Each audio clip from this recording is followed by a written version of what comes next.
కావాలనే మీ కలను నెరవేర్చుకోండి. సంప్రదించండి హెగ్డే ఫెర్టిలిటీ, హైదరాబాద్, తెలంగాణ.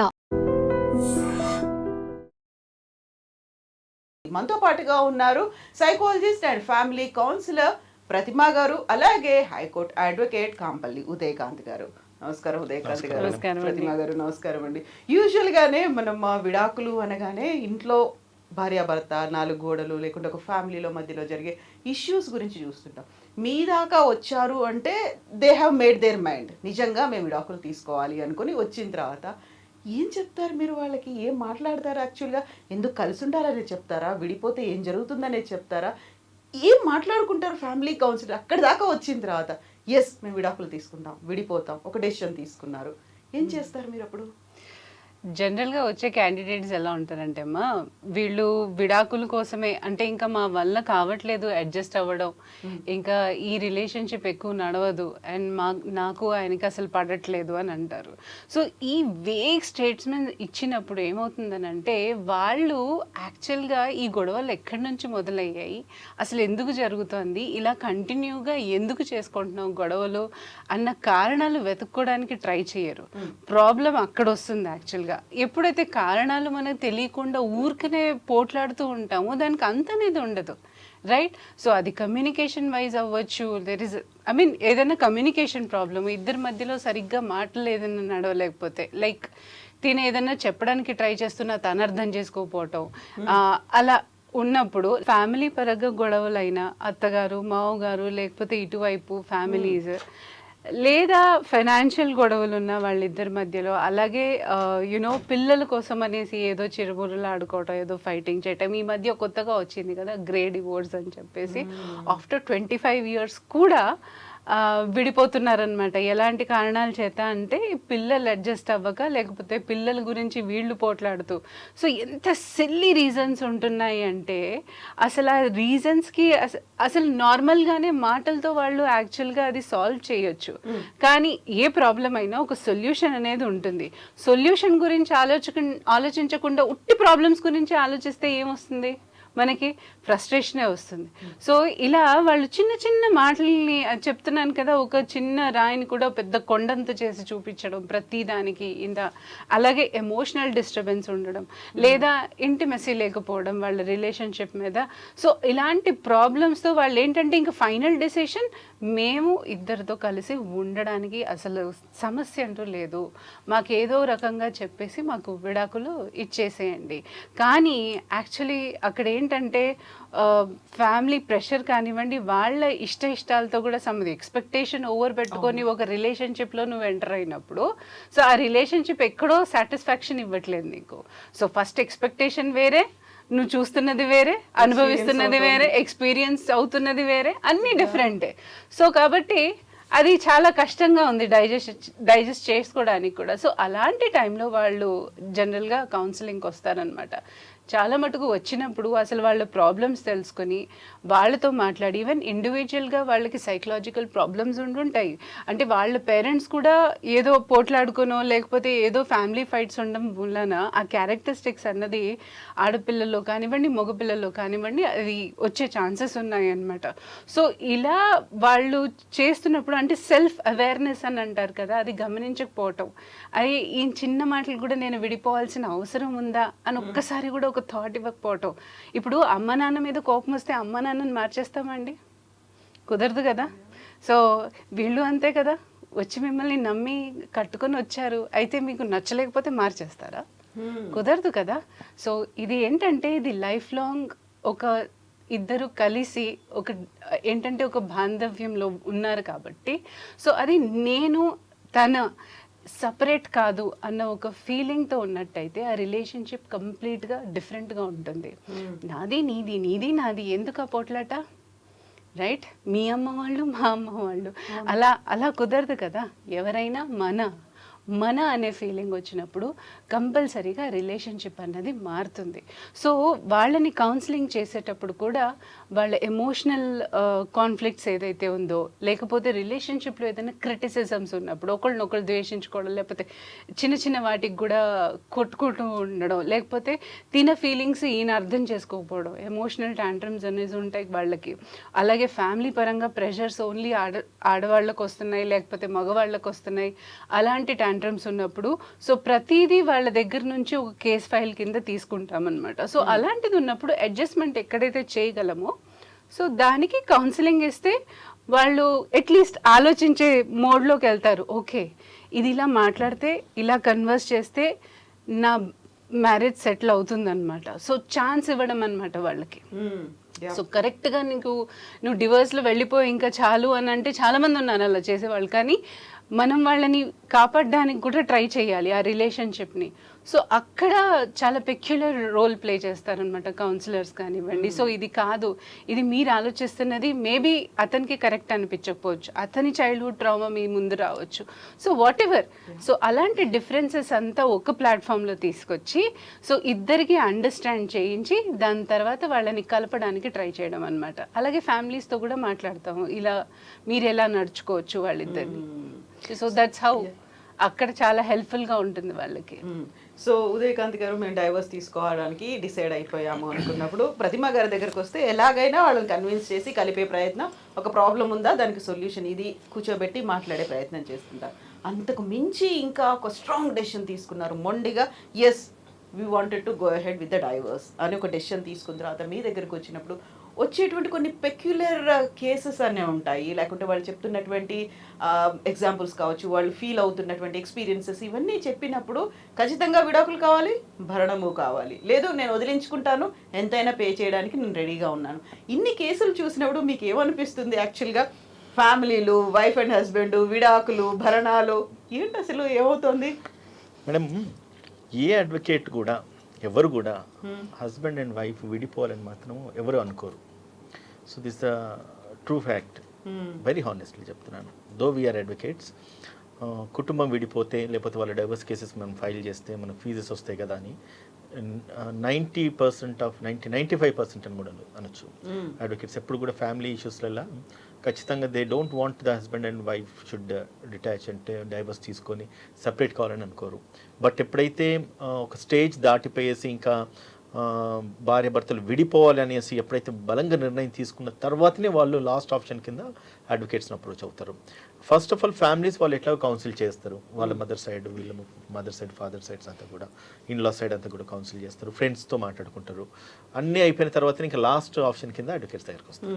దానికంటే బిఫోర్ ఇప్పుడు మేడం మాట్లాడినట్టుగా కౌన్సిలింగ్ సెషన్స్ ఏవైతే ఉన్నాయో వాటిని కూడా ఒకసారి కన్సల్ట్ చేస్తారు. ఎప్పుడైతే కౌన్సిలింగ్ అటెండ్ అవ్వాలనే ఆలోచన వాళ్ళకి వచ్చిందంటే ఖచ్చితంగా వాళ్ళకంటూ ఒక పాజిటివ్ థాట్ ఉంటుంది. అంటే వెదర్ వీ కెన్ రీయూనియన్, కలిసి ఉండగలుగుతామా, కలిసి లైఫ్ స్పెండ్ చేయగలుగుతామా, why don't we take a better chance. అంటే సైకలాజికల్గా వాళ్ళకి ఏదైనా ఇంబ్యాలెన్సెస్ ఉన్నాయా, డిసార్డర్స్ ఉన్నాయా, ఎందుకు ఇంత డ్రాస్టిక్ స్టెప్ వేయాలి అంటే హస్బెండ్ వైఫ్ రిలేషన్ అంటే ఇదివరకు అంటే ఇప్పుడు ఎక్కువ డైవర్స్కు వస్తున్నారు. కానీ మేడం ఇదివరకు జీవితం అంటే ఇంకా భార్యాభర్తలు అంటే చచ్చేంత వరకు కూడా కలిసి ఉంటున్న సమాజం నుంచి మనం వచ్చున్నాము.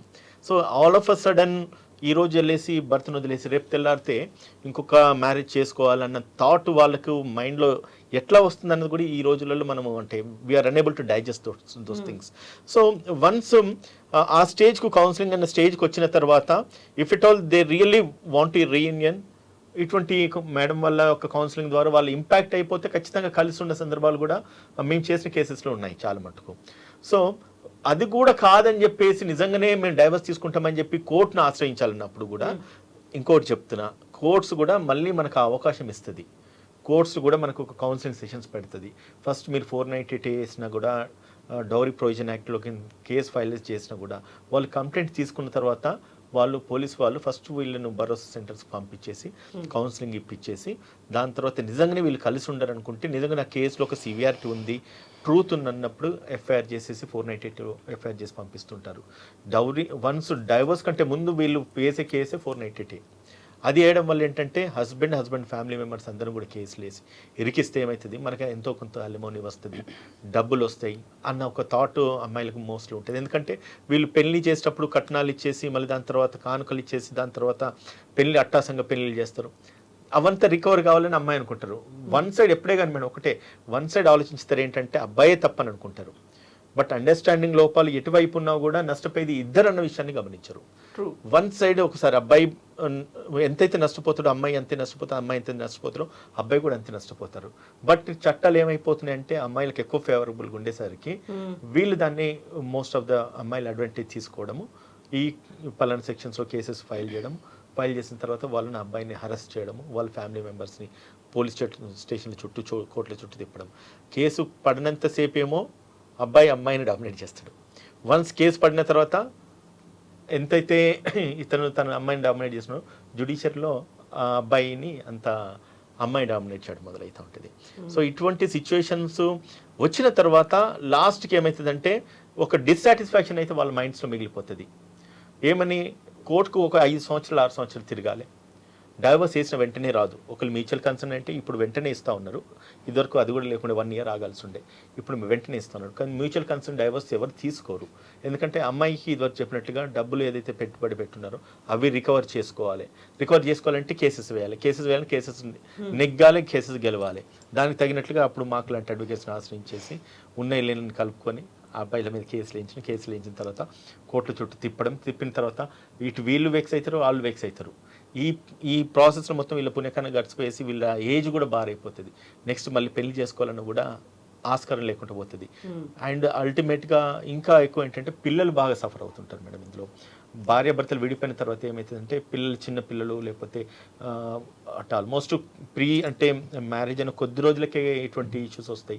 2-3 yearsలో ఇష్యూస్ వచ్చినప్పుడు నిజంగానే చిన్న పిల్లలు ఉంటే 1 year 2 years బేబీ వీళ్ళు ఉంటారు కదా, వాళ్ళకి ఇంకా ఫ్యూచర్ ఏంటిది అనేది కూడా ఒక క్వశ్చన్ మార్క్స్ అని సిద్ధంగా ఉంటారు. సో ఇవన్నీ కూడా వాట్ యూ డూ దట్ అంటే ఒకసారి అంటే కౌన్సిల్ తర్వాత కూడా we try to explain them. ఇటువంటి మ్యారేజెస్ అంటే బ్రేక్ డౌన్ చేసుకోవడం సరికాదు, అండ్ జ్యుడిషియరీకి వెళ్తే కేసెస్ తొందరగా రిజాల్వ్ కావు. సో కాబట్టి నా దగ్గర కేసెస్ వచ్చినా కూడా నేను మేడం దగ్గర కూడా పంపిస్తూ ఉంటాను. ఏదైనా వీలైతే కౌన్సిల్ చేసి మేడం వీళ్ళని అంటే కొంచెం స్ట్రీమ్లైన్ చేస్తే వాళ్ళ లైఫ్ బాగుంటుంది కదా, I don't make an attempt. అట్లా కూడా నేను కేసెస్ పంపించిన సందర్భాలు ఉన్నాయి, పంపించినప్పుడు కొన్ని అర్థం చేసుకొని కలిసిన సందర్భాలు ఉన్నాయి. ఈవెన్ అంటే నేను నా దగ్గరకు వచ్చిన వాళ్ళని కూడా నేను కౌన్సిల్ చేసి పంపించిన వాళ్ళు ఈరోజు పిల్లలతో పాటు సంతోషంగా ఉండి ఇప్పటికి కూడా వాళ్ళు నాకు మెసేజ్ పెడతా ఉంటుంటారు. సో అటువంటి హ్యాపీనెస్ వేర్. అంటే కేసు చేస్తే డబ్బులు వస్తాయి అన్నది that's nothing in front of this satisfaction. ఈ హ్యాపీనెస్ ఈ సాటిస్ఫాక్షన్ ముందు అసలు ఆ డబ్బును మనం ఈ సాటిస్ఫాక్షన్ ఎట్లా వెలకట్లే మేడం. అయితే ఇప్పుడు మీరు ఒక మాట చెప్పారు, విడాకుల వరకు అక్కడ అబ్బాయి హెరాస్మెంటో అబ్బాయి డామినేషన్ ఉంటుంది, విడాకులు వేసిన తర్వాత అమ్మాయి డామినేషను హెరాస్మెంటో లేకుంటే ప్రెషరో ఇలాంటివన్నీ పెరుగుతాయి అనుకున్నప్పుడు వెరీ రీసెంట్గా అంటే ఈ మధ్య కాలంలో ఎక్కువగా కనిపిస్తోంది షీ టీమ్స్లా ఉన్నట్టే మాకు హీ టీమ్స్ కావాలి అనేది. ఆ తర్వాత ఉమెన్ కమిషన్ ఉన్నట్టే మెన్స్ కమిషన్ ఉండాలి. ఈ ఉద్యమం ఎక్కడి దాకా వెళ్ళిందంటే ఢిల్లీలో జంతర్ మంతర్ దాకా వెళ్ళి అక్కడ నినదించేదాకా వచ్చింది. ఆల్మోస్ట్ సుప్రీంకోర్టు కూడా చెప్పింది మిస్యూజ్ అవుతున్నాయి, డౌరీ హెరాస్మెంట్ కావచ్చు లేకుంటే మిగతావన్నీ కూడా మిస్యూజ్ అవుతున్నాయి అనుకున్నప్పుడు ఆ టైంలో విడాకులు ఇస్తేనే బెటర్, లైక్ ఫ్యామిలీ కౌన్సిలింగ్ దాకా పంపించాల్సిన అవసరం లేదు అనే ఒక డెసిషన్కి వచ్చేస్తారా మీరు? నేనైతే ముమ్మాటికి ఒప్పుకోను మేడం. అంటే మీరు ఇదివరకు సరే చెప్పినట్టుగా హీ టీమ్స్ని కూడా మనం డిఫర్ చేయాలి, అంటే డిబేట్ చేయాల్సిన అవసరం ఉంది. షీ టీమ్స్ ఎందుకు పనిచేస్తుందంటే షీ టీమ్స్కి సంబంధించిన ఆడవాళ్ళకి సంబంధించిన చట్టం ఉంటుంది. ఈ టీమ్స్ రాకపోవడానికి కారణం ఏంటంటే మగవాళ్ళకి సంబంధించిన చట్టం లేదు. చట్టం లేనప్పుడు ఒక టీం దాన్ని కాన్స్టిట్యూట్ చేయడానికి మనకు లీగల్ ప్రొవిజన్స్ లేవు. సో కాబట్టి నేను లాస్ట్ టైం కూడా ఒక ఇంటర్వ్యూ ఏదో మాట్లాడుతున్నప్పుడు ఎవరో బిగ్ బాస్ ఫేమ్ భాష అని శేఖర్ భాషతో పాటు నేను అనుకోకుండా ఇంటర్వ్యూ జరిగింది నాకు. ఆయన్ని దాన్ని బాగా ఇనిషియేట్ తీసుకుని ఢిల్లీలో 19th నాడు ఏదో ప్రోగ్రామ్ ఉందని చెప్పి అని అనడం జరిగింది. సో ఆయన ఆబ్జెక్ట్ కూడా అదే, హీ టీమ్స్ మేము పెట్టాలి, హీ టీమ్స్ రావాలి, మెన్స్ కమిషన్ ఉండాలి, ఎట్లయితే విమెన్ కమిషన్ ఉందో ఎట్లయితే విమెన్ ప్రొటెక్షన్ ఉందో. బట్ నేను అక్కడ కూడా చెప్పిన ఇప్పుడు కూడా మళ్ళీ చెప్తున్నాను, where there is no law there is no commission at all. చట్టమే లేనప్పుడు నీకు ప్రొటెక్షన్కి ఏ కమిషన్ ఏర్పడుతుంది? సరికొత్తగా భారతీయ న్యాయ సంహిత వచ్చింది. అవును, అందులో మగవాళ్ళు ఉన్నారు, వాళ్ళకి ఇలా కష్టాలు ఉన్నాయి, వాళ్ళని రక్షించుకోవాల్సిన అవసరం ఉంది అనేటువంటిది ఎందుకు రాలేదు అందులో? మరి మేడం ఇప్పుడు కమిషన్స్ కాన్స్టిట్యూట్ చేయాల్సింది ప్రభుత్వాలు, అండ్ ఒకవేళ హీ టీమ్స్ అన్నది కనుక వస్తే అది కూడా స్టేట్ గవర్నమెంట్ మీదనే ఉంటుంది ఆ రెస్పాన్సిబిలిటీ.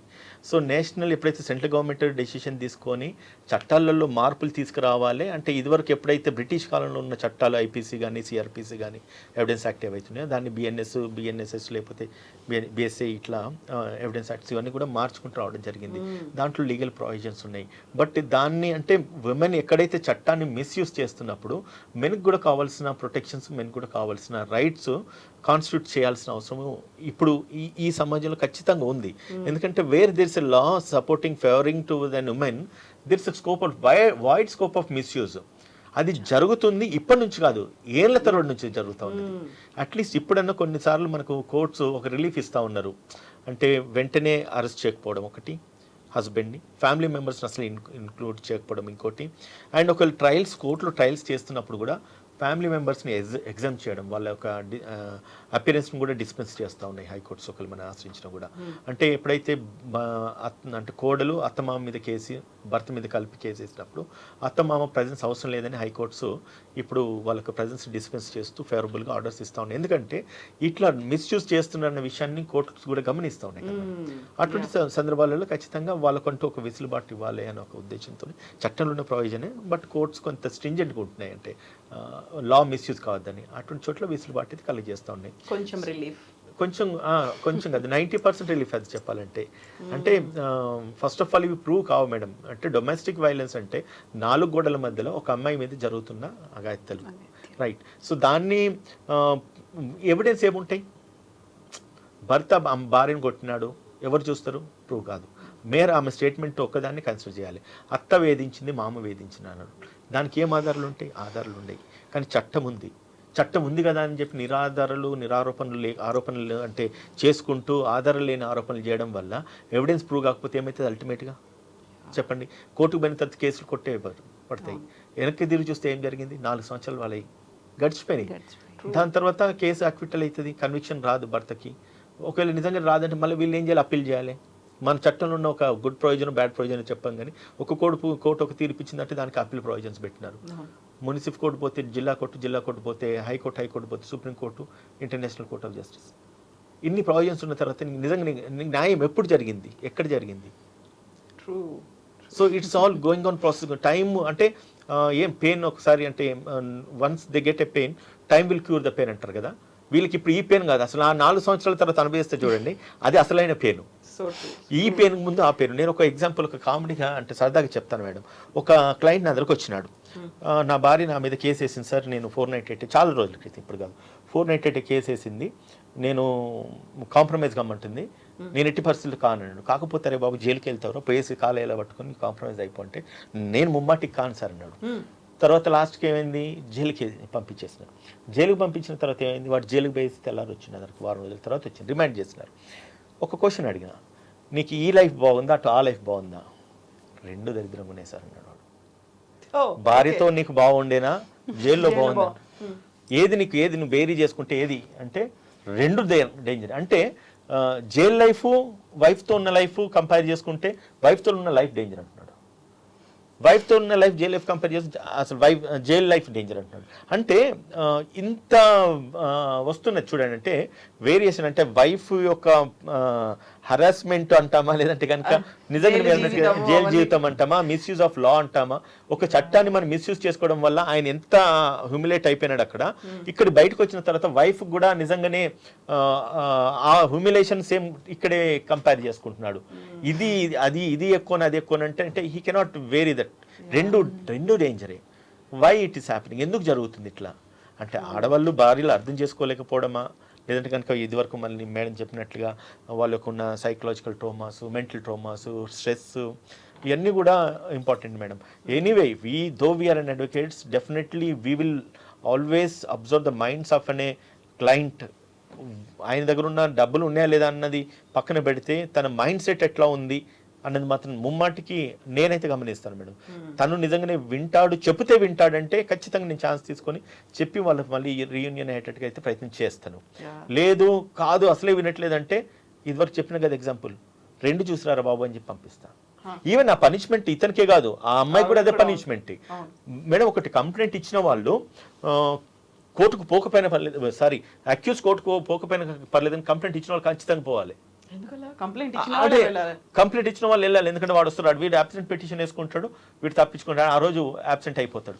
బట్ ఈమె వాడు వస్తాడో రాడో, వచ్చిన తర్వాత ఏం జరుగుతుంది? నా దగ్గరకు వస్తారు మేడం, అంటే వైఫ్స్ మాక్సిమం కేసెస్ ఉంటాయి కదా, హస్బెండ్ ఏమో రాడు, వాళ్ళ ఫ్యామిలీ మెంబర్స్ మీద వేస్తే వాళ్ళు రారు, ఈమె మాత్రం ఖచ్చితంగా రెగ్యులర్ కోర్టుకి వెళ్ళి చూస్తుంది, ఎప్పుడు వస్తాడా, వస్తే సెటిల్మెంట్ అయిపోతుంది కదా, కేసు క్లోజ్ చేసుకోవచ్చు కదా. లిటరల్లీ అటువంటి కేసెస్ ఉన్నాయి. తీరా వాడు రాడు, వాడు ఏదో పెటిషన్ వేసుకుంటాడు, ఆ రోజు క్లోజ్. మళ్ళీ వాయిదా ఎన్ని రోజులకు వస్తుంది మేడం? 3 నెలలు 4 నెలలు. ఇట్లా చేయడం వల్ల ఎంత లైఫ్ ఎంత వేస్ట్ అవుతుంది, ఎంత జీవితం వాళ్ళది వేస్ట్ అవుతుంది.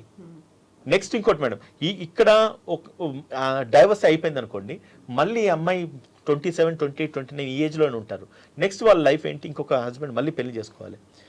చేసుకునే వాళ్ళు ఆలోచిస్తారు, అంటే తన పాస్ట్ లైఫ్ లో ఒక వ్యక్తిని తను ఆల్రెడీ బ్రేకప్ అయింది, ఆ ఫ్యామిలీని అడ్జస్ట్ కాలేదు, ఆ హస్బెండ్ దగ్గర అడ్జస్ట్ కానప్పుడు నా దగ్గర ఏం అడ్జస్ట్ అవుతారని ఒక థాట్ హస్బెండ్కి వస్తుంది. Same with vice versa, wife కూడా అంతే థాట్ ఉంటుంది.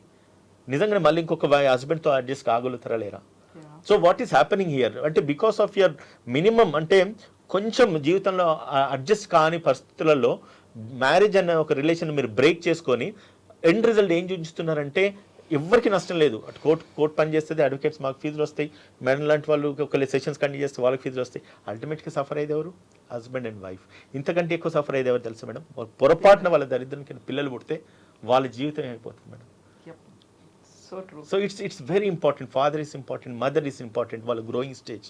ఇవి అర్థం చేసుకోలేక క్షణికావేశాలకు లోనైపోయేసి జీవితాలను వీళ్ళు కొలాప్స్ చేసుకుంటున్నారు. ఇక్కడ క్షణికావేశం జీవితాలు కొలాప్స్ చేసుకోవడం అన్నప్పుడు సరే, ఒక డెసిషన్కి వచ్చారు, విడాకులు తీసుకుందామని, అక్కడ సమస్య ఏదో ఉంది, దానికి పరిష్కారాలు లేకుండా కూర్చోబెట్టి కౌన్సిలింగ్ ఇస్తారు, జైలుకి వెళ్ళి వచ్చినా విడాకులు కాకపోయినా, ఇవన్నీ అన్న తర్వాత ఇక్కడ కనిపిస్తున్నటువంటి ఇంకొక అంశం, వాళ్ళు సైకలాజికల్గా ఉన్నారా, ఫైనాన్షియల్గా ఉన్నారా, లేకుంటే హెల్త్ పరమైనటువంటి ఇష్యూసా, ఇంకోటా, ఇవన్నీ పక్కన పెడితే బాగా కనిపిస్తున్నవి ఏంటంటే ఎక్స్ట్రా మ్యారిటల్ అఫైర్స్. దాంతో విడాకుల కోసం వెళ్తున్న వాళ్ళ సంఖ్య, ఒకవేళ ఆ పరిస్థితుల్లో ఆయన మీరు కన్విన్స్ చేసేసి వాళ్ళని కూర్చోబెట్టి ఫ్యామిలీ, పిల్లలు, ఇవన్నీ రెస్పాన్సిబిలిటీస్ అన్నప్పటికీ కూడా అలా కంటిన్యూ చేసుకుందాం అనుకున్నప్పుడు ఎక్స్ట్రీమ్ స్టెప్స్ అనేవి ఈ మధ్యకాలంలో విపరీతంగా కనిపిస్తున్నాయి. ఎక్స్ట్రా మ్యారిటల్ అఫైర్స్తో పిల్లల్ని చంపేసి, తల్లిని చంపేసి, లేకపోతే వైఫే హస్బెండ్ని చంపేయడం, పిల్లల్ని ఇలాంటి ఎక్స్ట్రీమ్ స్టెప్స్కి వెళ్తున్నారు కదా. ఆ టైంలో వినిపించేది ఏంటి అంటే, అలా చంపేసుకునే బదులు విడాకులు తీసుకోవచ్చు కదా, ఇలాంటి మాట వినిపిస్తుంది కదా. ఇలాంటి టిపికల్ కేసులు ఉన్నప్పుడు మీరు ఎలా హ్యాండిల్ చేస్తారు, ఏం చెప్తారు మీరు? జనరల్గా అయితే అది టిపికల్ కేసులని మేము హ్యాండిల్ చేయమమ్మా. To be frank, they have psychological conditions. అంటే అది మనకు కనిపించకపోవచ్చు. చంపడానికి ఓ మనిషి ఎందుకు వెళ్తాడు? అది కూడా సొంత పిల్లల్ని, మొగుడిని, కట్టుకునే మొగుడిని. అంత పైశాచికత్వం ఎందుకు ఉంటుంది జనాలకి? ఇదేమన్నా నార్మల్ బిహేవియర్ అయితే కాదు కదా. So there is a behavioural issue. అంటే చైల్డ్హుడ్ నుంచి గమనిస్తే బ్యాక్ ఎండ్లో వాళ్ళకి ఏదో అలాంటి జరుగుంటాయి. ఇప్పుడు మీరు టెడ్ టాక్స్లో చూడండి, లేకపోతే నిజంగా క్రిమినల్ కేసెస్ చూడండి. టెడ్ బండి అని మనం అంతా వినుంటాం జనరల్గా. సో వాళ్ళ క్రిమినల్ మైండ్ సెట్ ఎలా ఉంటుందంటే, వాళ్ళ చైల్డ్హుడ్ అనేది ప్రాపర్గా ఉండదు. ఎక్కడో చాలా అబ్యూజివ్ రిలేషన్షిప్లో ఉండుంటాడు. నాన్న విపరీతంగా తాగి కొట్టడమో, లేకపోతే అమ్మని చంపడమో, లేక ఇలాంటివి ఎన్వైర్న్మెంట్లో పెరిగిన వాళ్ళకి జనరల్గా అలాంటి థాట్స్ రావడం చాలా కామన్. సో ఎప్పుడు అంతే, పెళ్ళైన బిఫోర్ ఇటు 7 తరాలని అటు 7 తరాలని చూసి గమనించి తర్వాత పెళ్లి చేసుకోండి అనేసి అంటాం. కానీ ఇప్పుడు లవ్ మ్యారేజెస్ పెరిగిపోయాయి, ఒకరికొకరు అర్థాలు తగ్గిపోయాయి. ఒక లిటిల్ షార్ట్ పీరియడ్ ఆఫ్ టైంతో రిలేషన్షిప్ ఇలా ఫామ్ చేసుకుంటున్నారు. అంటే 3 months కూడా పట్టదు, పెళ్ళైపోతుంది. అంటే అర్థం చేసుకునేందుకు కూడా టైం ఉండట్లేదు వాళ్ళకి. సో అప్పుడు ఏమవుతుందని అంటే, రిలేషన్షిప్లో ఎప్పుడైతే బాండింగ్ కానీ ట్రస్ట్ కానీ ఏర్పడిన రిలేషన్షిప్ నిజంగా మానసిక పరంగా వాళ్ళు నిజంగా ఏదైనా పడుంటే చిన్నప్పుడు, సో డెఫినెట్గా అది కొడుతుంది, ఎక్కడో అక్కడ అది కనిపిస్తుంది. సో మనం గమనించాల్సింది అది. చాలా వాళ్ళది బిహేవియర్ కూడా చాలా అగ్రెసివ్గా ఉండడం, చాలా అబ్యూజివ్గా ఉంటారు. అంటే కోపం వస్తే ఒక క్షణికావేశం అంటారు కదా మీరు, సో అది ఆగలేరు. వస్తువు పరంగా చూపించవచ్చు, ఫిజికల్గా చూపించవచ్చు, ఏదైనా చేయవచ్చు. సో అప్పుడు గమనించాల్సిన పని ఏంటంటే, జనరల్గా ఒక మనిషికి కోపం వస్తే గట్టిగా అరవటం, దాని తర్వాత కామ్ అయిపోతాడు, అంతవరకే తీసుకెళ్ళాలి. అది కాకుండా ఇంకో రేంజ్లో వెళ్తున్నాడంటే మనిషి, సో ఎక్కడో మనం కొంచెం జాగ్రత్తగా ఉండాల్సిన అవసరం మాత్రం ఉంది. సో ఇది అందరూ తెలుసుకోవాల్సిన విషయమే. సో ఇక్కడ మీరు ఎక్స్ట్రా మ్యారిటల్ అఫైర్స్ అంటున్నారు. సో అక్కడ ఏంటంటే, ఇక్కడ యాక్సెప్టెన్సీ ఉండదు. ఇక్కడ నుంచి భయం ఉంటుంది, ఇన్సెక్యూరిటీస్ ఉంటాయి. సో ఇది తప్పించుకోవడానికి మూర్ఖంగా ఏం చేస్తారనంటే ఇటువైపుకి వెళ్తున్నారు, తప్పుదారి. సో అది జనరల్గా ఒక మంచి మెంటల్ స్థితిలో ఉన్న వాళ్ళైతే అలా చెయ్యరు. సో ఎక్కడో అక్కడ ఈ మైండ్ సెట్ అన్నది ఒక సైకోపాత్ కానీ సోషియోపాత్ కానీ అలాంటివి లైక్ అబ్యూజివ్ రిలేషన్షిప్, విపరీతమైన అగ్రెసివ్నెస్ ఉన్నప్పుడు సో ఇలాంటి స్టెప్స్ తీసుకోవడం వాళ్ళకి అదేంటంటే అంటే ఆపుకోలేకపోవటం అనమాట ఇంకా వాళ్ళు. సో అలాంటి దీనికి టెంప్ట్ అయిపోతారు చేయటానికి. సో పిల్లల్ని కూడా చంపడానికి వెనక ఐ థింక్ అక్కడ బెంగళూరులో ఒక రీసెంట్ కేసు జరిగింది. Yeah that's how it is like wife involve అయ్యారు అని అంటే వెరీ రీసెంట్ గా జరుగుతున్న కేసులన్నీ కూడా ఇవే. ఇలాంటివి అయినప్పుడల్లా సోషల్ యాక్టివిస్ట్లో లేకుంటే సొసైటీ గురించి ఆలోచించే వాళ్ళ, ఉమెన్ అండ్ హ్యూమన్ రిలేషన్స్ గురించి చెప్పేవాళ్ళు అలాంటి అబ్యూజివ్ రిలేషన్లో ఉండే బదులు అంత క్రియల్గా ఆలోచించి పిల్లల్ని కూడా చంపుకునే బదులు విడాకులు తీసుకొని విడిపోయే పరిస్థితి ఉంది. అది చాలా తేలిక అంటే వాళ్ళు అది తీసుకోవచ్చేమో ఆ మార్గం. కానీ ఎక్కడో అక్కడ ఒక ప్రాబ్లం అయితే ఉండుంటుంది వాళ్ళకి. సో అందుకే ఇంకో మార్గం తెలియక ఫ్రస్ట్రేషన్ ఎక్కువైపోయి స్ట్రెస్ లెవెల్స్ బాగా పెరిగిపోయి అగ్రెసివ్నెస్ కంట్రోల్ అవ్వక మనిషికి సో అలాంటి ఆలోచన వచ్చి ఉంటుంది మోస్ట్ ప్రాబబ్లీ. అంటే తల్లి కూతుళ్ళు ఇద్దరూ ఇన్వాల్వ్ అయ్యారని అంటే అంత పెద్ద స్టెప్ తీసుకోవడానికి మీరు ఆలోచించండి. వాళ్ళు నిజంగా మానసికంగా ఏదైనా ఇబ్బందులో ఉన్నారా, లేక అలాంటి ఆవేదనలు వాళ్ళు నిజంగా గురి అయ్యారా, ఇతని దగ్గర నుంచి ఎలాంటి ప్రెషర్స్, అదే డీజీపీ అన్నారు మీరు అసలు, సో పోలీస్ కాబట్టి సో ఎలాంటి ప్రెషర్స్ వాళ్ళకు ఉన్నాయో, ఎలాంటి సిచ్యువేషన్లో వాళ్ళు మర్డర్ చేశారు అన్నది. సో అది యాక్చువల్గా వాళ్ళని ఐ మీన్ ఇంటర్వ్యూస్ అయితే జరుగుతాయి వాళ్ళకి అసలు ఏం ప్రాబ్లం ఉంటుందో అని చెప్పి. సో దాంట్లో డెఫినెట్గా ఈధర్ వాళ్ళ మెంటల్ ఇల్నెస్ ఉంటుంది, లేకపోతే మెంటల్ ప్రెషర్స్ కూడా ఉండొచ్చు. సో అది మూలాన వాళ్ళంత డ్రాస్టిక్ స్టెప్ తీసుకున్నారు. కానీ ఏదైనా సరే ఒక వాల్యూస్ అన్నది మనిషి అలవాటు చేసుకుంటే డెఫినెట్గా అంత పెద్ద స్టెప్ తీసుకోరు అనేసి అనుకుంటున్నాను. మోస్ట్లీ అది కుదరదు యాక్చువల్గా. మనం ఇంట్లో ఏదైనా చిన్న పురుగు నట్ట ఉంటేనే వాటిని చంపడానికి 2 సార్లు ఆలోచించే వాళ్ళం మనం. సో అంత పెద్ద స్టెప్ ఒక మనిషిని చంపాల్సిన అవసరం ఏముంది? ఏదైనా గొడవలే జరిగాయి, ఫ్యామిలీలు ఇన్వాల్వ్ అయ్యాయి, ఎవరితోనూ విడిపోవాలి అని అనుకుంటే చట్టం ఉంది, ఏదైనా పాసిబిలిటీస్ ఉన్నాయి. సొల్యూషన్ లెస్ మార్గాలు అయితే కాదు కదా, అంత పెద్ద అటెంప్ట్ చేయాల్సిన అవసరం అయితే లేదు. సో ఇక్కడ సైకలాజికల్ ఎఫెక్ట్ కూడా అయ్యి ఉంటుంది, ఫ్రస్ట్రేషన్స్ కూడా అయ్యి ఉంటాయి మోస్ట్ ప్రాబబ్లీ. సో అది మాత్రం అంటే చూసిన వాళ్ళని ఇంట్రోగేట్ చేసిన వాళ్ళే చెప్పాలి అసలు. సో ఉదయకాంత్ గారు, ఇప్పుడు అక్కడ లైఫ్ థ్రెటనింగ్ ఉంది, లేదు ఎక్స్ట్రా మ్యారిటల్ ఎఫైర్ ఉంది, అది ఇంకా తట్టుకోలేకపోతున్నాము, ఎట్ ఎనీ కాస్ట్ విడాకులు తీసుకోవాలి, ఇవన్నీ కండిషన్స్ ఉన్నప్పుడు మీరు ఏ స్టేజ్లో మీరు కన్విన్స్ అవుతారు ఎస్ ఇక్కడ దీనికి తప్ప ఇంకేది పరిష్కారం కాదు, ఇదైతేనే బెటర్ అనేది మీకు కూడా అనిపించాలి యాజ్ ఎ లాయర్? ఏం చేస్తారు అప్పుడు? మాకంటే ఇంకో స్టెప్ హెడ్ ఉంటుంది, జడ్జెస్ ఉంటారు, నిర్ణయం తీసుకోవాల్సిన వాళ్ళు కాకుండా మీరు వాదిస్తారు కదా. మేము వాదించేది సరే, ఒకసారి అమ్మాయి సైడ్ నుంచి అమ్మాయి వస్తే అమ్మాయి సైడ్ నుంచి వాదిస్తాం, అబ్బాయి వస్తే అబ్బాయి సైడ్ నుంచి వాదిస్తాం. కానీ జడ్జి గారు ఒకరే ఉంటారు, ఇద్దరిది విని తీర్పు తీరుస్తారు. వారు ఇద్దరిది వినేటప్పుడు మేము ఏవైతే వినిపిస్తామో దాన్ని విన్న తర్వాత వాళ్ళ యొక్క సెల్ఫ్ అప్లికేషన్ ఆఫ్ మైండ్ అంటే ఒకటి ఉంటుంది. వాళ్ళ discretionary application of mind is judicial mind, application of judicial mind అంటాము. అంటే నిజంగానే అక్కడ నేరం జరిగిందా లేదా, ఒకటి 492కి వస్తే డొమెస్టిక్ వైలెన్స్ జరిగిందా లేదా, డివిసికి వస్తే నిజంగానే డైవర్స్కి వెళ్తే డైవర్స్ నెసెసిటీ ఉందా లేదా, డైవర్స్ పిటిషన్స్ ఫ్యామిలీ కోర్ట్స్ మనం డైవర్స్ పిటిషన్ వేసినప్పుడు ఇద్దరు కలిసి వేస్తే ఈజీగా వస్తుంది. కానీ వన్ సైడ్ ఎవరైనా హస్బెండ్ వేసేసి వైఫ్ నుంచి కావాలి, వైఫ్ వేసి హస్బెండ్ నుంచి డైవర్స్ కావాలన్నప్పుడు ఖచ్చితంగా అప్పుడు కోర్టు ఖచ్చితంగా తన మైండ్ తను అప్లై చేస్తారు. వీళ్ళని నిజంగానే విడిదీయడం ఎంత మటుకు సబబు. అటువంటప్పుడు ఒకటే మేడం, జడ్జెస్ అయినా లాయర్స్ అయినా ఎవరైనా మనుషులే, వాళ్ళలో కూడా మ్యారిట్ ఉంటుంది, వాళ్ళకు కూడా కుటుంబాలు ఉంటాయి, వాళ్ళకు కూడా భార్యలు భర్తలు అందరూ ఉంటారు.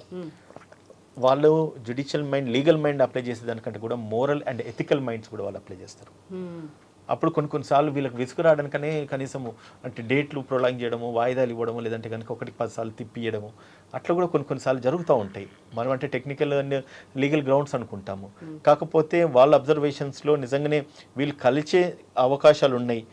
వాళ్ళు ఎప్పుడైతే డైవర్స్ పిటిషన్ ఫైల్ చేసి పంపిస్తారో ఒక్కసారి చదవగానే అర్థమైపోతాయి నిజంగా ఈ కేసులో ఆ సీరియస్నెస్ ఉందా లేదా, ఇది వాళ్ళకి అసలు వీళ్ళకి డైవర్స్ worthful-ఏనా అవసరం కాదా? వర్త్ఫుల్ కాదా, డైవర్స్ ఇవ్వడం అవసరం కాదా అన్నప్పుడు వాళ్ళు ఎప్పుడైతే చదివినప్పుడు ఆటోమేటిక్గా వాళ్ళ మైండ్ వాళ్ళు అప్లై చేస్తారు కదా. అండ్ జడ్జి ఇప్పుడు మీరు ఇదివరకు అనేది డిస్క్రిషనరీ పవర్, సో అప్పుడు వాళ్ళ పవర్ డిస్క్రిషనరీ పవర్ ఏందని అప్పుడు చూపిస్తారు డేట్ ఇచ్చే దాంట్లో, ఎప్పుడైనా డేట్ ఇవ్వచ్చు వాళ్ళ వర్క్ ప్రెజర్ని బట్టి. అటువంటి సిచ్యువేషన్లో ఏమవుతుందంటే మేడం, ఈ కోర్టులు తిరిగి అలసిపోయేసి 2-3 సంవత్సరాల తర్వాత కూడా మళ్ళీ రీయూనియన్ అయిన ఫ్యామిలీస్ కూడా ఉన్నారు. ఇంతెందుకు నాకు తెలిసిన నాకు క్లోజ్ ఫ్రెండ్ ఒక అడ్వకేట్ ఉన్నారు, 7 years or 8 years తర్వాత భార్యాభర్తలు విడిపోయినారు, ఒక బాబు. 7 years తర్వాత అడ్వకేట్స్ చెప్తున్నాను, ఎవరు కాదు. ఆఫ్టర్ 7 సంవత్సరాల తర్వాత కలిసిపోయి ఈరోజు హ్యాపీగా ఉన్నారు. Can you imagine? అంటే చట్టంలో ఒకటి ఉంది, ఒక మనిషి 7 సంవత్సరాల దాకా కనబడకపోతే ఈ should be declared as dead, చనిపోయిండు అనేసి డిక్లేర్ చేసుకోవాలి. 2 సంవత్సరాల లోపు వరకు భార్యాభర్తలు కలిసి ఉండకపోతే it's a ground for divorce. ఆ ప్రావిజన్ కూడా ఉన్నది. 7 సంవత్సరాలు కలవకుండా మాట్లాడుకోకుండా ఉండి తర్వాత కలిసిన సందర్భాలు కూడా ఉన్నాయి. సో కాబట్టి జ్యుడిషియల్ మైండ్ ఎక్కడ పనిచేస్తుంది అంటే, వాళ్ళకి నిజంగా డైవర్స్ రిక్వైర్మెంట్ ఉన్నప్పుడు వాళ్ళకి ఇచ్చేస్తారు, కాదు అనుకున్నప్పుడు ఖచ్చితంగా కోర్టు చుట్టూ తీపడమా, లేదంటే కనుక ఫ్యామిలీ కౌన్సిలింగ్స్ ఏర్పాటు చేయడమా, లేదంటే వన్ ఫైన్ టైం జడ్జెస్ కూడా కౌన్సిల్ చేసే స్కోప్ కూడా తీసుకుంటారు, ప్రాసెస్లో ఉంటుంది. ఎందుకంటే పిల్లలు ఉంటారు, they are very innocent victims. వాళ్ళు పిల్లలకి వాళ్ళ లైఫ్ ఎఫెక్ట్ అవుతుంది. భార్యకి ఎట్లా ఉంటుందంటే మేడం, భర్త సంపాదించి తప్ప బ్రతకలేని పరిస్థితులు ఉంటాయి. అటువంటి పరిస్థితులలో భర్త హరాస్మెంట్ చేస్తూ ఉంటాడు, తట్టుకోలేక నొప్పులు బాధలు తట్టుకోలేక ఒక ఫైన్ స్టేజ్లో విడిపోవాలన్న సిచ్యువేషన్లో వాళ్ళు డైవర్స్ చేసుకుందాం అనుకుంటారు. సరే డైవర్స్ ఇస్తే ఈమె లైఫ్ ఏమవుతుంది, నెక్స్ట్ ఏంటి, నెక్స్ట్ ఎవరు చూసుకోవాలి? అటువంటిప్పుడు why don't we convince this హస్బెండ్ని కన్విన్స్ చేసేసి భర్తలను కలిపే ప్రయత్నం ఎందుకు చేయొద్దు అనేది కూడా కోర్ట్స్ ఆలోచిస్తూ ఉంటాయి, జడ్జెస్ ఆలోచిస్తూ ఉంటారు. ఈవెన్ మాకులాంటి లాయర్స్ కూడా ఎంత ఫీజు వచ్చినా కూడా మేడం, సరే అవతల సైడ్ అడ్వకేట్ అయినా ఇతల సైడ్ ఎవరైనా కూడా we will also think in a way that whether there is any chance that they may reunion, కలిసి ఉంటారా. కేసు పోతుంది కావచ్చు, వస్తుంది కావచ్చు, but it doesn't mean that ఒక ఫ్యామిలీ డిటాచ్డ్. మిగతా అన్ని కేసులలో అయితే టార్గెట్ ఓరియంటెడ్గా అడ్వకేట్స్ పనిచేస్తారేమో, నా వ్యక్తిగతంగా కూడా నేను చెప్తున్నా, అంటే అందరూ అట్లా అని కాదు, టార్గెట్ ఓరియంటెడ్గా పనిచేస్తారు, కేసు గెలవాలనుకుంటారు. కానీ ఇటువంటి సిచ్యువేషన్స్లో మాత్రము గెలిచిన ఓడిపోయినా కూడా కుటుంబాలు బాగుండాలి అని అనుకునే అడ్వకేట్స్ చాలా మంది ఉంటారు. కాకపోతే విడాకుల లాయర్ అనేటువంటి ఒక కాన్సెప్ట్ కూడా ఉంది కదా, ఆ లాయర్ విడాకులు ఇప్పిస్తాడు ఆయన దగ్గరికి వెళ్తే, ఖచ్చితంగా ఆ కాయిన్ చేసిన టర్మ్ కూడా విడాకుల లాయర్ ఉంది కదా, కాన్సెప్ట్ కూడా ఉంది. అంతే మేడం, ఒకటి విడాకుల కేసులు ఎక్కువ చేసే వాళ్ళని విడాకుల లాయర్ అంటారు, సివిల్ కేసులు ఎక్కువ చేస్తే సివిల్, క్రిమినల్ కేసులు ఎక్కువ చేస్తే క్రిమినల్ లాయర్, రెడ్ పిటిషన్స్ వేసేవాళ్ళు హైకోర్టు కేసెస్ చేస్తుంటే హైకోర్టు లాయర్స్ అంటారు. ఓకే, విడాకుల ఏంటంటే ఖచ్చితంగా ముమ్మాటికి ఈ లాయర్ దగ్గరికి వెళ్తే విడాకులు వస్తాయి, కానీ ఎథిక్స్ మోరల్స్ ఏమైపోతున్నాయి చూడండి. అటువంటి విడాకుల లాయర్ దగ్గరికి తన కూతురుదో లేకపోతే తన కొడుకుదో ఒక సంబంధం వెళ్తే, కేసు కనుక వెళ్తే ఆ విడాకుల లాయర్ దూలు అప్పుడు ఎమోషన్స్ బయటపడతాయి. హైట్స్ ఆఫ్ షేమ్లెస్నెస్ ఏంటంటే, ఇప్పుడు పిల్లల బాధ్యతని యాక్సెప్ట్ చేసుకోవడానికి ఇటు తల్లిదండ్రులు, ఇటు తల్లి ఒప్పుకోవట్లా, తండ్రి ఒప్పుకోవట్లా. ఐ మీన్ టు సే వాళ్ళు ఎప్పుడు మధ్యలో ఉండిపోతున్నారు పాపం. అంటే తీసుకెళ్ళిపోండి, నాకేం లేదు అని తల్లి, నేను చూసుకోను అని తండ్రి. ఇలాంటి ఎన్ని కేసులు వచ్చాయో అసలు.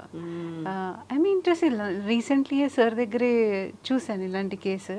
సో అంటే పిల్లల్ని ఏంటంటే, మేము బాధ్యత తీసుకోము, ఇన్ని రోజులు మేము తీసుకున్నాం కాబట్టి నెక్స్ట్ తండ్రి బాధ్యతగా తండ్రి తీసుకొనివ్వండి.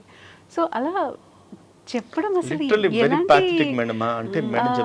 ఎలా అనిపిస్తుంది ఒక తల్లికి ఇలా అనడానికి, ఎలా అనిపిస్తుంది ఆ తండ్రిని వదిలేయడానికి. తండ్రి వదిలేస్తున్నాడు, ఎలా వదిలేస్తున్నాడు, తల్లి వదిలేస్తుంది, ఎలా వదిలే, పిల్లలు ఏమైపోతారు. విని వాళ్ళు మానసికంగా చూడండి ఎలా అంటే, మేము ఎవ్వరికి అక్కర్లేదా అన్న పిల్లల ముందే అవుతూ ఉంటాయి కదా. ఎగ్జాక్ట్లీ అంటే వాళ్ళు ఇద్దరు కావాలని ఉంటుంది. ఇప్పుడు తల్లిదండ్రులు కొంతమంది మనం అడుగుతాం, నీకు అమ్మ ఇష్టమా నాన్న ఇష్టమా అంటే పిల్లలు జవాబు చూడండి, నాకు ఇద్దరు ఇష్టం అని అంటారు. అలా అడగడం అసలు యాక్చువల్లీ షేమ్ఫుల్నెస్, మనం అడగకూడదు అసలు ఆ క్వశ్చన్. కానీ చాలా మంది ఊరికనే సరదాగా అడుగుతామని అంటారు. కానీ పిల్లలకు చూడండి ఆ భేదభావాలు ఉండదు. అయ్యో నాకు అమ్మ ఇష్టము నాన్న ఇష్టము అన్నట్టు, ఇద్దరు కావాలి అని. కానీ ఎక్కడ జరుగుతుంది? అందుకే విడాకులు కోరుకోవాలని అనుకుంటే పెళ్ళైన తర్వాత అసలు పిల్లలు కావాలా వద్దా అని ఫస్ట్ ఆలోచించి, దాని తర్వాత ప్రిపేర్డ్గా ఉన్నారా లేదా, అసలు తల్లిదండ్రులు అవుదామని ప్రిపేర్డ్గా ఉన్నారా లేదా అన్నది ఫస్ట్ వాళ్ళు తెలుసుకొని, ఒకవేళ అవుతే మన బంధం ఇలాగే నడిచిపోవాలి, ఎందుకనంటే మనకు పిల్లలు ఉన్నారు, సో వాళ్ళకి మనం ప్రొటెక్షన్ ఇవ్వాలి అన్న ఆలోచన ప్రతి పేరెంట్కి రావాలి. సో ఉదయకాంత్ గారు, leaving the no stone unturned అంటే ప్రతి ఒక్కదాన్ని రాయి వేసి చూస్తూ ఉంటారు. సో ఎప్పటికైనా నిలబెట్టాలి, ఇలాగే కలిసి ఉండాలి, పిల్లలు అలా విడిపోయి ఉండొద్దు, అక్కడ కొన్ని రోజులు ఇక్కడ కొన్ని రోజులు ఇన్ని అనుకున్న అప్పటికి కూడా స్ట్రాంగ్గా ఉన్నారు, ఇద్దరు స్ట్రాంగ్గా ఉన్నారు, విడాకులు తీసుకున్నారు. ఇప్పుడు భరణం అనే కాన్సెప్ట్ వస్తుంది. ఆ భరణం అనేది ఎవరు డిసైడ్ చేస్తారు, ఏ బేసిస్ మీద ఇస్తారు? సింపుల్, అది ఒకటే. భరణం ఎట్లా ఉంటుందంటే, భార్య భర్తలు మనం అనుకుంటాం ఒక భార్యనే క్లెయిమ్ చేయొచ్చు, మెయింటెనెన్స్ అలమోని అనుకుంటాం, కానీ భర్త కూడా క్లెయిమ్ చేయొచ్చు. If wife is earning more than an husband, ఖచ్చితంగా హస్బెండ్కి ఎంప్లాయ్మెంట్ లేదు అండ్ వైఫ్ కావాలని హస్బెండ్ వదిలేస్తూ ఉంది అన్నప్పుడు ఖచ్చితంగా ఈ హస్బెండ్ ఆమె నుంచి మెయింటెనెన్స్ అడగవచ్చు. ఒకటి. రెండోది, పెళ్లి చేసుకున్న తర్వాత భార్య భర్తలు మనం ఇద్దరం ఒకటే కదా, నువ్వు కుదర నేను కష్టపడి నేను చదివిస్తాను, నీకు మంచి పొజిషన్ వచ్చేటికి ప్రయత్నం చేస్తాను అని చెప్పి ఈ భర్త ఏం చేస్తాడు, ఆమెను బాగా చదివిస్తాడు, మంచి పొజిషన్ తీసుకెళ్తాడు. ఆమె ఏదో గెస్టెడ్ ఆఫీసర్, గవర్నమెంట్ ఆఫీసర్, లేకపోతే పెద్ద కార్పొరేట్ కంపెనీకి ఇంజనీర్ అవుతుంది. అయిపోయిన తర్వాత ఆమె గతాన్ని మర్చిపోతుంది. ఈ ఎగ్జాంపుల్ చూసాం కదా మనం. సుప్రీంకోర్టు జడ్జిమెంట్ ఉంది ఈ కేసును. ఇప్పుడు మనము కోర్టు చేసుకుంటే జస్ట్ జడ్జిమెంట్, సుప్రీంకోర్టు జడ్జిమెంట్ ఇచ్చింది. నీకు భర్త సంపాదించి కష్టపడేసి అన్నీ చేసి తన ఆస్తులు అమ్ముకున్నాడు, ఆస్తులు అమ్మేసి అమ్మాయిని చదివించినాడు, భార్యని చదివించిన తర్వాత తను ఎంప్లాయ్మెంట్ లేదు, ఒక ఫైన్ టైం ఆయన హెల్త్ అయిండు, ఆరోగ్యం బాగా లేకుండా పోయింది, తన డబ్బు తనకేమీ లేదు, ఉన్న డబ్బు అంతా ఆస్తులంతా అమ్మేసి లేకపోతే ఉన్న డబ్బును కాస్త కూడబెట్టుకుని భార్యని చదివించింది. తనకు పొజిషన్కి వెళ్ళిన తర్వాత భర్త చులకన అయిపోయింది, భర్త వద్దని చెప్పేసి she filed a petition in a court. ఇమీడియట్గా court has sanction him alimony, maintenance. Supreme court judgement ఉంది, నేను చెప్పట్లేదు. See one thing, అంటే it's law is not that is that simple. Law is always equal. అంటే చట్టం ముందు అందరు సమానమే, అన్ని సమానమే. కాకపోతే అప్లికేషన్ ఆఫ్ జ్యుడిషియల్ మైండ్ ఇదివరకు చెప్పినాను కదా, అంత సింపుల్గా తీసేసి నువ్వు వచ్చింది కదా పొజిషన్ వచ్చింది కదా నేను వెళ్ళిపోయేసి నా లైఫ్ నేను లీడ్ చేయాలనుకుంటే కుదరదమ్మా, మాకు చట్టాలు ఉన్నాయి, చట్టం అందరికి అనుకూలంగా ఉన్నాయి, మీ థాట్ మేము తీస్తాం అని చెప్పేసి ఒకసారి కోర్టు మొట్టికాయలు వేసింది అనుకోండి, వాళ్ళు దూరం తిరుగుతారు. ఆ వైఫ్ తను సంపాదిస్తూ భర్తకు మెయింటెనెన్స్ ఇస్తూ ఉంది ఈరోజు. It's a case, recorded case, reported case supreme court. So కాబట్టి భరణం అన్నది కేవలం భార్య భర్త నుంచి క్లెయిమ్ చేయడం కాదు, భర్త కూడా భార్య నుంచి క్లెయిమ్ చేయొచ్చు, సర్కమ్స్టాన్సెస్ బట్టి ఉంటుంది. అండ్ ఇంకొకటి మేడం, మీరు అడగలేదు అయినా కూడా చెప్పాల్సిన బాధ్యత ఉంది. చైల్డ్ కస్టడీ అనేది కూడా చాలా ఇంపార్టెంట్, చైల్డ్ ప్రొటెక్షన్ కూడా చాలా ఇంపార్టెంట్. ఒక చిన్న ఎగ్జాంపుల్ చెప్తాను మేడం. అంటే నాకు వచ్చిన కేసే, వైఫ్ సంపాదన ఏమో ఎక్కువ, హస్బెండ్ సంపాదన తక్కువ. వైజాగ్ వెళ్ళాల్సి ఉంది. వాళ్ళిద్దరు కూడా ఏంటి తెలుసా, నైట్ ఫ్లైట్కి వెళ్ళిపోదాం అంటే డే ఫ్లైట్కి వెళ్ళిపోదాం అని చెప్పి వైఫ్ అంటది, నైట్ ట్రైన్కి వెళ్దామని హస్బెండ్ అంటాడు. ట్రైన్కి వెళ్ళడం వల్ల 1000 రూపాయల టికెట్లు వెళ్ళిపోతారు, ఫ్లైట్కి వెళ్తే తెల్లారితే 5000 రూపాయలు, ఇద్దరం వెళ్ళాలంటే 10,000 రూపాయలు. ఇది 2000 అయ్యేది, అది 10,000 అవుతుంది. అక్కడ గొడవలు మొదలవుతాయి. తనంటాడు ఏంటంటే, మేము పెరిగిన వాతావరణం అది, మా అట్మాస్ఫియర్ అది, మా కల్చర్ ఇది, ఒక నైట్ మేము ఇంట్లో ఉండి అంత సంపాదించట్లేదు, ఒకవేళ పోకపోతే మాకు ఆ డబ్బులు మిగులుతాయి కదా తెల్లారి ఫ్లైట్లో వెళ్ళేదానికంటే. సో అటువంటి చిన్న చిన్న మనస్పర్ధాలు వచ్చేసి కూడా ఫ్యామిలీస్ బ్రేక్ అవుతున్నాయి మేడం. వాళ్ళకి ఒక పాప ఉంది, అమెరికాలో ఇక్కడ పెరుగుతూ ఉంది, 10 years ఆమెతో గడిపింది. ఈ వైఫ్ ఈరోజు అంటది ఏంటంటే, నా కూతురు ఆయన కప్పి చెప్తే 10 సంవత్సరాలు నేను పెంచి పోషించాను, ఇంకో 10 సంవత్సరాలు తను పోషించమని చెప్పండి. ఆ భర్తకు ఫస్ట్ ఆఫ్ ఆల్ ఈ పాప మీద లవ్ అండ్ అఫెక్షనే లేదు అసలు చెప్పాలంటే. 10 సంవత్సరాలు అసలు కనిపించలేదు పాప, పుట్టగానే తీసుకొని వెళ్ళిపోయింది. అంటే పిల్లల్ని కూడా ఈ రకంగా డివైడ్ చేసేసి వాటి పంచుకునే రోజుల్లో ఈరోజు మనం ఎందుకు తలదించుకోవాలా లేకపోతే ఇంకేం చేయాలో అర్థం కావట్లేదు. సో ఇటువంటి సిచ్యువేషన్స్ కూడా పిల్లలు అల్టిమేట్గా సఫరర్స్ పిల్లలు అవుతున్నారు. సో కాబట్టి మెయింటెనెన్స్, అలిమోనీ అనే అన్నిటికంటే కూడా ఫస్ట్ అండ్ ఫార్మోస్ట్ మన ఎథిక్స్, మన మోరల్స్ చాలా ఇంపార్టెంట్. అవి డివైట్ అయినప్పుడు ఖచ్చితంగా పిల్లలు ఎఫెక్ట్ అవుతున్నారు. తల్లిదండ్రి జీవితం ఎట్లా ఉంటుందో, తల్లిదండ్రి is the first heroes and of the every child, right madam. And వీళ్ళ ఇన్ఫ్లుయెన్స్ వాళ్ళ మీద ఖచ్చితంగా పడుతుంది. వీళ్ళు రేపు బ్రేకప్ అయితే రేపు నిజంగానే ఆ ఫ్యామిలీ వాల్యూస్, పేరెంటల్ వాల్యూస్ ఆమెకు తెలియనప్పుడు ఆమె జీవితం ఎట్లా ఉంటుంది, ఆమె ఎట్లా పెరుగుతుంది, ఇవన్నీ కూడా ఆలోచించాలి కదా. సో వీ థింక్ అబౌట్, అంటే ఎవరు సెల్ఫిష్ మోటివ్స్ వాళ్ళకే. నేను వెళ్ళిపోయి అమెరికాలో బ్రతుకుతున్నాను, వాడు ఇండియాలో ఉంటున్నాడు, వాడు ఎంత నా ముందని భర్త అనుకున్నా, భార్య అనుకున్నా, లేదంటే కనుక అదెంత నా ముందని భర్త అనుకున్నా కూడా, బట్ అల్టిమేట్గా సఫర్ అయ్యేది నెక్స్ట్ వాళ్ళ జనరేషన్, వాళ్ళ పిల్లలు. సో పిల్లల్ని దృష్టిలో పెట్టుకొని కూడా మీరు ఆలోచించాలి. Though I'm an advocate, I'm not saying that కేసులు రావాలనేది కాదు మా ఉద్దేశం. ఫ్యామిలీస్ బాగుండాలి, కుటుంబాలు బాగుండాలి, more particularly family issues, divorce ఇష్యూస్కి వస్తాయి. So we always prefer that husband and wife should live happily, comfortably. నిజంగానే ఇంకా అంత చెడిపోయేసి రాదు, ఇంకా మా వల్ల కావట్లేదు, మేము ఉండమంటే డెఫినెట్గా మేము ఎక్స్ప్లాయిట్ చేయడానికి సిద్ధంగా ఉన్నాం, ఫీజులు తీసుకుంటాం, మిమ్మల్ని విడదీస్తాం, మా కడుపు నింపుకుంటాం. ఎక్స్ప్లాయిట్ చేయడానికి చాలా పెద్ద టర్మ్ మన అడ్వకేట్ గారు మాట్లాడింది. ఎక్స్ప్లాయిట్ అనొచ్చదని ఎక్స్ప్లాయిట్ చేస్తున్నాం, డిస్ట్రాయ్ అయిపోతుంది. మిమ్మల్ని స్ప్లిట్ చేసి మీకు హెల్ప్ చేస్తున్నాం అని చెప్పండి. ఒక తెలుగులో ఒక సామెత ఉంది, చెప్తుంటే విడపోతే చెడిపోతుంటే చూడాల్సి వస్తుంది అంటున్నారు. ఫస్ట్ నిజంగా నేను చెప్తున్నాను, ఒక్కసారి అది జరిగిన తర్వాత కూడా అనుభవిస్తే వెనక్కి తిరిగి చూస్తే భార్య కూడా ఉండదు వీళ్ళ జీవితంలో. Right madam? మళ్ళీ చేసుకుందామంటే ఇంకో భార్య రావాలన్నా కూడా కొత్త స్టోరీ మొదలవుతుంది వాళ్ళకి, అది ఇంకో స్టోరీ అవుతుంది, ఇంకో స్టోరీ. నమ్మకం ఉండదు కదా, ట్రస్ట్ ఉండదు కదా మేడం. ఆల్రెడీ ఒకసారి వైఫ్ ఫ్యామిలీ ఇదైపోయింది, డైవర్స్ అయిపోయిన తర్వాత where this trust tell me? 99% chances లేవు madam. Out of emotional imbalance, psychological weaknesses, క్షణిక ఆవేశాలు, క్షణిక సుఖాల గురించి అని చెప్పి లోపడేసి ఈరోజు కుటుంబాలను సపరేట్ చేసుకుంటున్నారు. అవి చేయొద్దని చెప్తాను. ఎస్ అండి, థ్యాంక్ యూ సో మచ్ ప్రతిమా గారు. ఇంత హార్ష్ హిట్టింగ్ రియాలిటీ, ఒక హార్డ్ రియాలిటీ నిజంగా. థ్యాంక్ యూ సో మచ్ అండి. నిజంగా మారాల్సినటువంటి అవసరం అయితే ఉంది. Thank you. అందరూ మారాలి. ఎస్.